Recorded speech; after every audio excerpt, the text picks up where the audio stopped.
Happy birthday, Mr. Willie Up. And the race is on. Doomstead from the outside is Jade and Diamond. Moving up by the rail, Tukmo. Rushing up in between runners, Preciosa. Down on the inside is Conquista Boy.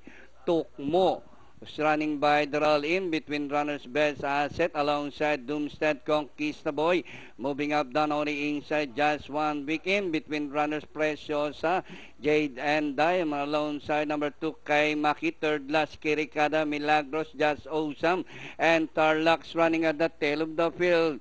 Tukmo by ahead, followed by Just 1 Week in second. Number 3, Conquista Boys racing in third from the outside.